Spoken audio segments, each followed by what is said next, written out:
Welcome to तथास्तु institute of civil services. आपने news में सुना ही होगा कि सीरिया में फिर से सिविल वॉर स्टार्ट हो गई है। ये फिर से का मतलब क्या है? क्या पहले भी सिविल वॉर हो रही थी, सिविल वॉर रुक गई और क्या फिर से स्टार्ट हुई है सिविल वॉर? तो यही है हमारा आज का टॉपिक, जिसपे हम समझेंगे कि सीरिया में सिविल वॉर कैसे स्टार्ट होती है, who are the main participants in this war and how did fresh violence erupted again. At the last, we will also discuss a practice question so that we can understand whether you have complete clarity or not. So, first we'll understand a brief introduction about the Syrian country. Syria was not always an independent country. The region of Syria, which is today the present day Syria, that region was earlier part of something known as Ottoman Empire, the Turkish Empire. और हमें यह भी मालूम है world war one में the central powers, जिसमें France, US और UK थे, उन्होंने मिलके ओटोमन एम्पायर और जर्मनी को हरा दिया था। तो as a result of 1916 Sykes Picot agreement, France got the territory, the northern territory of Ottoman Empire, जिसमें सीरिया भी आता था, and therefore France started controlling the present day region of Syria, and France continued to rule in Syria till 1946। जब France ने 1946 में Syria को independence दे दी, उसके बाद एक नई पॉलिटिकल पार्टी बनी जिसका नाम था सोशलिस्ट बाथ पार्टी। सोशलिस्ट मतलब सोशलिज्म, जो वेलफेयर, जो वेलनरेबल सेक्शंस को अपलिफ्ट करने की कोशिश करते हैं। So a member of the socialist Baath party at that time, Hafez al Assad, he wanted to bring some changes in the society. He wanted to change how the governance is happening in the country. Therefore, he took upon his own shoulders and brought a bloodless coup. यानी उन्होंने सरकार का तख्ता पलट कर दिया, बिना किसी का खून बहाए, बिना वायलेंस के उन्होंने सरकार चेंज कर दी और खुद ही प्रेसिडेंट बन गए। He himself became the president. He ruled for next 29 years. After his death, his son Bashar al-Assad, this is the photo of Bashar al-Assad. This is the first president, Hafiz al-Assad, and this is Bashar al-Assad. Bashar al-Assad became the next president, winning the elections in the year 2000. The tenure of Syrian president is for 7 years. Therefore, the next elections happened in 2007, 14 and 21. All three presidential elections were won by Bashar al-Assad, and he has continued to remain the president for last 24 years. अब समझते हैं कि civil war कैसे start हुई। तो कुछ time बाद 2011 में पूरे अरबिक रीजन में, पूरे मिडिल ईस्ट में, पूरे वेस्ट एशियन रीजन में डेमोक्रेसी की डिमांड उठने लगी।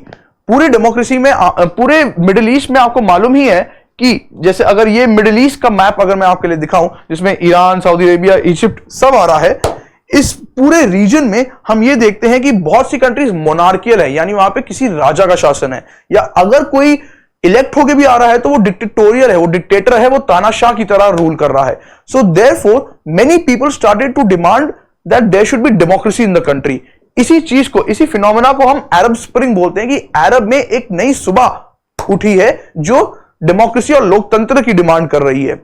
इन this map you can also see that all the countries that were green, like Mauritania, Algeria, Sudan, Saudi Arabia, no changes happened here, there was no protest, but all the countries that were either in red और brown, some protests happened, and in the countries which are in dark red, there were protests, there were ruling protests, there were changes, and there were a lot of violence that happened. So you can see Syria is one of the countries where a lot of protests happens. There were also attack sites fighting that were happening. So in 2011, Arab Spring happened, as a result of which protesters came out on the street. And what did the protesters demanded? The protesters demanded that other political parties should also be legalized. The protesters demanded that the local officials who are spreading corruption, they should be punished. The protesters also demanded that all the stringent laws like emergency and martial law and arrest without warrant should be done away with. ऐसे सारे जो torturers और जो authoritarian, जो तानाशाही कानून है, उन सबको हटा देना चाहिए, ये प्रोटेस्टर्स की डिमांड थी। इस प्रोटेस्ट को गवर्नमेंट ने कैसे रिस्पॉन्ड किया? इस प्रोटेस्ट को गवर्नमेंट ने और ज्यादा ब्रूटैलिटी, और ज्यादा फोर्स और आर्मी के साथ रिस्पॉन्ड किया और उस पूरे प्रोटेस्ट को दबा दिया, जिससे गुस्सा और बढ़ा और उसके बाद और ज्यादा क्लैशेस होने लगे। तो ये सब हो रहा है 2011 में अरब स्प्रिंग में। एज ए कॉन्सिक्वेंस, जैसे मैंने बताया कि और ज्यादा क्लैशेस उठने लगे। Therefore in 2012 in the country of Syria and around the region of Syria, Syrian National Coalition was formed to topple the regime of बशर अल असद, इस गवर्नमेंट के खिलाफ एक सीरियन नेशनल कोalition बना, जिसमें बहुत सारे अलग अलग ग्रुप्स आए जिन्होंने गवर्नमेंट को हटाना चाहते थे, आइदर वायलेंटली और पीसफुली। इस गवर्नमेंट से हमें मुक्ति चाहिए। 2014 में मौका देख के आइसिस, जिसका जो एक टेररिस्ट ऑर्गेनाइजेशन है, आइसिस का पूरा नाम अगर आपको पता है Islamic State of Iraq and Syria, एक टेररिस्ट ऑर्गेनाइजेशन जो अपना एरिया ऑफ इंफ्लुएंस बढ़ाना चाहती थी। This terrorist organisation in 2014 also launched an attack against the Syrian government. USA wanted to prevent ISIS from growing, and therefore USA started to fund Kurdish forces जो Turkey और Syria में पाए जाते हैं, जिन्होंने who are going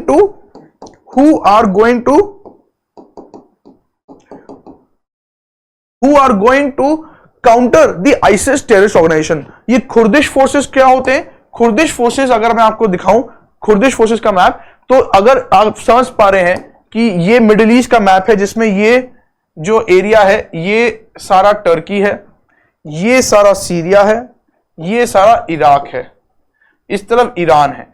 तो ये Iran है, यहां टर्की है, यहां इराक है, यहां सीरिया है, और इस तरफ लेबनान है। तो आप यहां देख पा रहे हैं जो खुर्दिस्तान है, जो खुर्दिश एरिया है, वो किसी एक कंट्री में नहीं है, उसका काफी ज्यादा हिस्सा टर्की में है, कुछ हिस्सा ईरान में, इराक में, सीरिया में। सीरिया में हम देखते हैं नॉर्थ ईस्ट एरिया में हम देखते हैं खुर्दिश पीपल रहते हैं। नॉर्दर्न एरिया में हम देखते हैं टर्किश इंफ्लुएंस होगा सीरिया का। इस साइड पे हम क्या देखेंगे? इराक के साथ जो बॉर्डर कर रहा है हम देखेंगे यहां पे आइसिस का इंफ्लुएंस होगा। ISIS Islamic State of Iraq and Syria, तो इराक और सीरिया के बॉर्डर पे हम देखते हैं आइसिस का इंफ्लुएंस होगा। नॉर्थ ईस्ट में हम खुर्दिस्तान का इंफ्लुएंस देखते हैं, और नॉर्दर्न एरिया में हम टर्किश का इंफ्लुएंस देखते हैं। तो इस तरीके से हम ये दिखाना चाहते हैं कि सीरियन कंट्री में ही कैसे अलग अलग forces are playing their roles.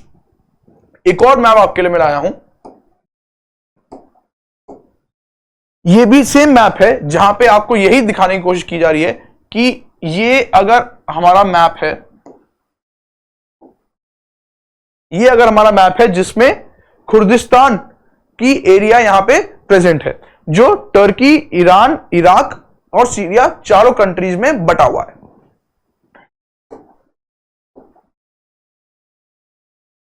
तो 2014 में ISIS had attacked the Syrian government. To counter ISIS, USA started funding the Kurdish rebel forces. फिर अगले ही साल 2015 में Syrian government, the Al-Assad regime asked help from Russia. Why do you think they asked help from Russia? It is because Russia, as we know, is a socialist, has a socialist and communist background. We know that Russian political party is a communist political party, and similarly we also understood that Syrian is also a socialist Baath party, so they have similar ideologies. Therefore Russia started to support the Syrian government. तो 2015 में Russia के support से Syria ने अपने सारे territories को वापस capture कर लिया, जो जितने भी लोग अपोज कर रहे सीरिया को उनसे वापस कैप्चर कर लिया, चाहे वो कुर्दिश हो, चाहे वो आइसिस हो, या वो सीरियन नेशनल कोएलिशन हो। इन 2020 जब लास्ट टाइम अटैक किया था किसी भी रिबेल फोर्सेस ने, तो फाइनली सीरियन अरब आर्मी क्या है? Syrian Arab army is the armed forces of Syria. Syrian government की जो आर्मी है, जिसका क्या नाम है? सीरियन अरब आर्मी, उन्होंने सारे ऑपोजिशन फोर्सेस को धकेल दिया और बिल्कुल कोने कोने इस बॉर्डर के आसपास सीमित रख दिया। तो पूरी कंट्री पे सीरिया का कंट्रोल बन गया था। तो ये थी अभी तक की बात, in which we are trying to understand that civil war started how first came the Arab spring in 2011। As a result of Arab Spring, several people started to oppose the Syrian government. Then ISIS a terrorist organization also saw the opportunity and attacked the Syrian government. To counter all these attacks, Russian forces were invited by Syrian government, and with the help of Russia, Syria was able to capture all its territories. यहां पे आपको मैं एक चीज और बताना चाहता हूं कि सीरियन गवर्नमेंट को सपोर्ट करने के लिए there were forces that were coming Syrian. हमने देखा सीरियन अरब आर्मी तो पहले से ही एग्जिस्ट करती है, साथ में Russian forces were also invited, ये तो हमने पता ही है। लेकिन इसके साथ साथ Syria also took help from Iran, ये भी आपको पता होना चाहिए। Syria also took help from Iran. Iran के साथ साथ ईरान का ही जो प्रॉक्सी एजेंट है जिसको हम बोलते हैं हिजबुल्ला, इन्होंने भी ईरान की हेल्प करी। और other Shia militia forces that are present in the region all helped the Syrian government to capture back its all the territories। तो सीरियन गवर्नमेंट को कहां से हेल्प मिला है? सीरियन गवर्नमेंट की खुद की आर्मी, रशिया से, ईरान से, और ईरान के प्रॉक्सी एजेंट्स जैसे हिजबुल्लाह और सीरियन मिलिशिया फोर्सेस।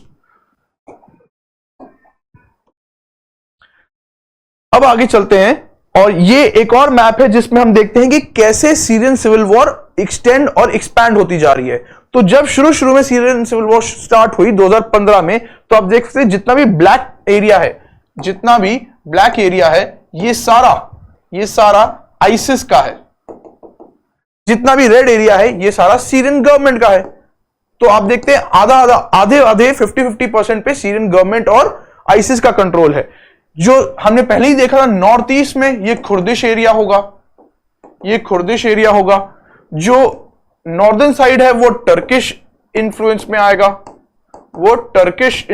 आएगा, तो यही देखिए यहां लिखा है, रेड कलर से सीरियन गवर्नमेंट है, ब्लैक कलर का आईसिस है, और जो नॉर्थ ईस्ट में है वो सीरियन खुर्दिश लोग हैं। तो आप देख सकते हैं कि 2015 में ये स्टेट था। फिर धीरे धीरे अगले साल जैसे जैसे अमेरिका ने खुर्दिश फोर्सेस को फंड किया, सीरिया को रशिया ने फंड किया, तो कैसे हम देखते हैं आईसिस का रोल कम होता गया, खुर्दिश का एरिया एक्सपैंड होता रहा। फाइनली प्रेजेंट डे पे हम देखते हैं सीरियन गवर्नमेंट और खुर्दिश फोर्सेस का सबसे ज्यादा डोमिनेंस है।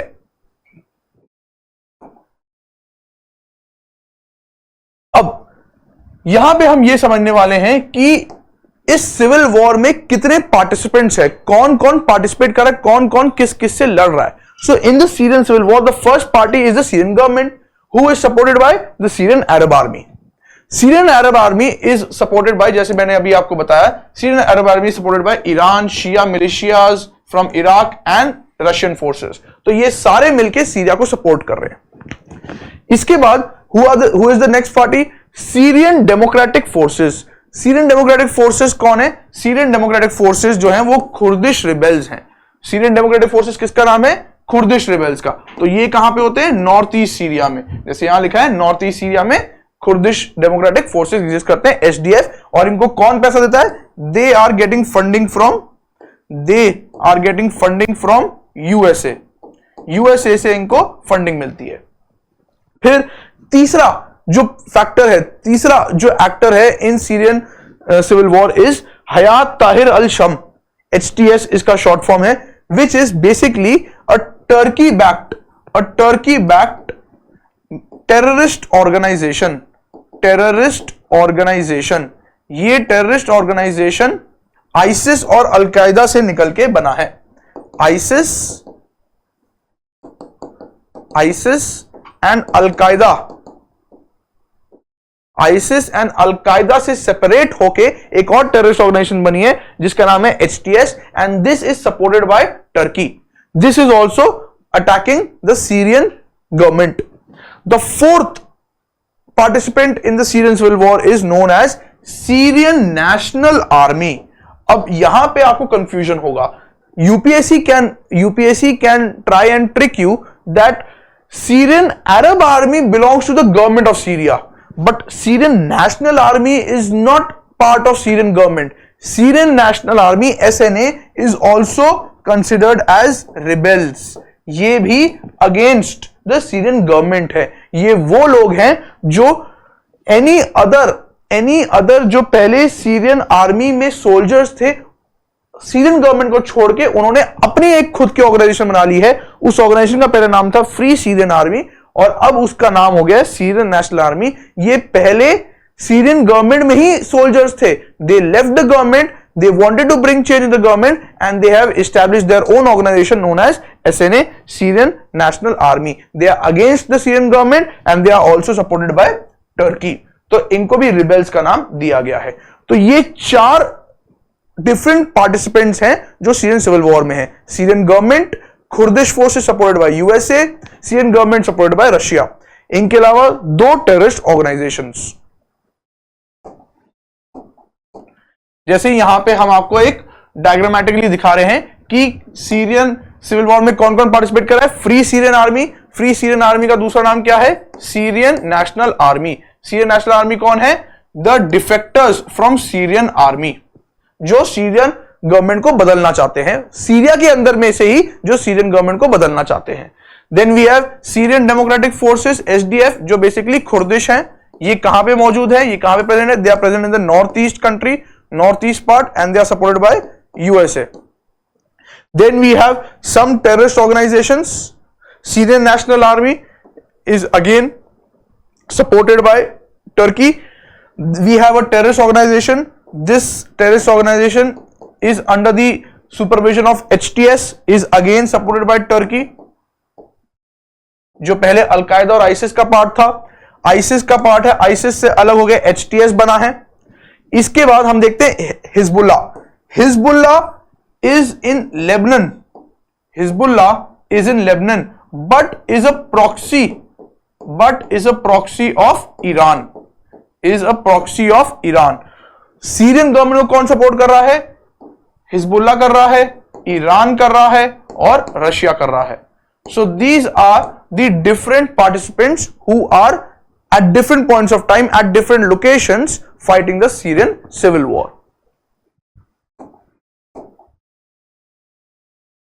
अब सबसे इंपॉर्टेंट पार्ट इस टॉपिक का कि जब हमने अभी समझा कि 2020 में following the last major counter offensive, Syrian Arab Army with the help of Russian forces, Iranian forces, Hezbollah, everyone, they were able to conquer and take back all the territories back.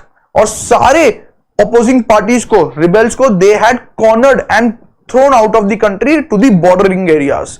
Entire country came back under the control of the Bashar al-Assad government. तो अब अगर government के अंदर आ गया है तो piece हो जाएगा, सीज फायर हो गया है तो पीस आ जाएगा, शांति का माहौल आ जाएगा। तो अब क्वेश्चन ये आता है कि अगर शांति का माहौल आ गया है, then how come fresh attacks have started, civil war came, how did civil war started again. तो अब आपको क्या समझना है, आपको यह समझना है कि सीरिया को सपोर्ट कौन कर रहा था, सीरिया को सपोर्ट करने वाला कौन है, रशिया। क्या रशिया आजकल फ्री है, नहीं, Russia is occupied in Ukraine war.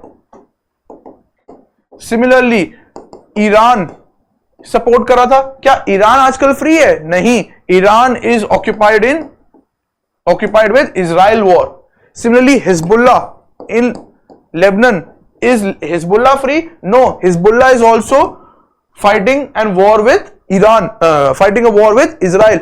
So all the supporters of Syria are not available with Syria. Therefore, certain terrorist organizations like HTS and SNA, जो Turkish proxy है, they launched an offense in November 2024 against the Syrian regime. So because of changing geopolitical dimensions and geopolitical actors, इस पूरे theatre में, इस पूरे reason में जब ये सारे चेंजेस आए, therefore what we say is that militants launched an offensive attack and without direct support from Iran, Hezbollah or Russia, Syria could not save itself, could not protect itself, and there is civil war happening in the country. So this was the agenda, this was the discussion for our today's video. I've also brought, this is the latest picture, At present, where the civil war is happening? Civil war is happening in these two regions. In the northwest region. We already know that northeast region is with the Kurdish forces. They are at present not fighting. The red area is with the government. They are also not fighting. So where the fighting has begun? In the Aleppo and Idlib region of Syria. These two cities which are with the rebels. तो और ये क्यों आए? क्योंकि Syria को support करने वाला कोई नहीं है. So with this we come to an end with today's discussion. I've also brought a practice question for you. I hope that you will give answer to this question in the comment section. We'll wait for your answers. Please stay with us for our next interesting video. Till then, thank you.